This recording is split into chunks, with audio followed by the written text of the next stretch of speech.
అనంతపురం నగరంలో ఎమ్మెల్సీ దళవాయి రమాదేవికి ఘన స్వాగతం లభించింది.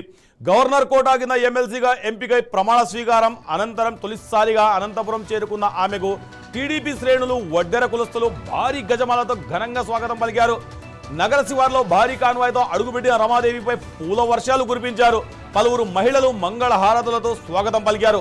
తనలాంటి సామాన్య కార్యకర్తకు ఉన్నత పదవి కల్పించిన ముఖ్యమంత్రి చంద్రబాబు నాయుడు, మంత్రి నారా లోకేష్, ఎమ్మెల్సీ రమాదేవి ప్రత్యేక కృతజ్ఞతలు తెలియజేశారు.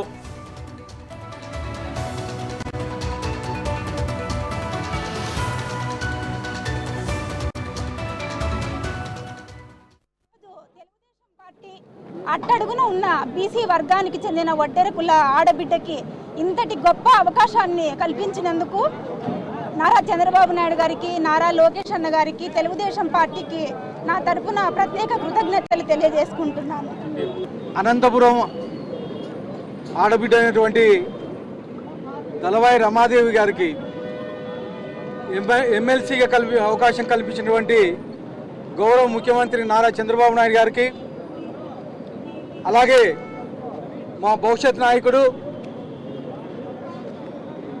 ఐటీ శాఖ మంత్రులు, విద్యాశాఖ మంత్రి, తెలుగుదేశం జాతీయ వర్కింగ్ ప్రెసిడెంట్ నారా లోకేష్ గారికి, అలాగే మా ఉప ముఖ్యమంత్రి పవన్ కళ్యాణ్ గారికి ప్రత్యేకంగా ధన్యవాదాలు తెలుపుకుంటున్నాం.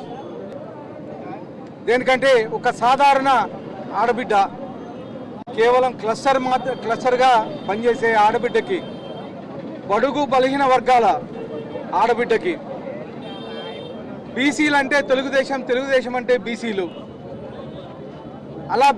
అలాంటి బీసీ క్యాస్ట్కి చెందిన వడ్డెర కులస్తులు క్యాస్ట్కి చెందిన అమ్మాయికి ఇంత అవకాశం కల్పించిన దానికి ప్రత్యేకంగా మా అనంతపురం అర్బన్ ప్రజల తరఫున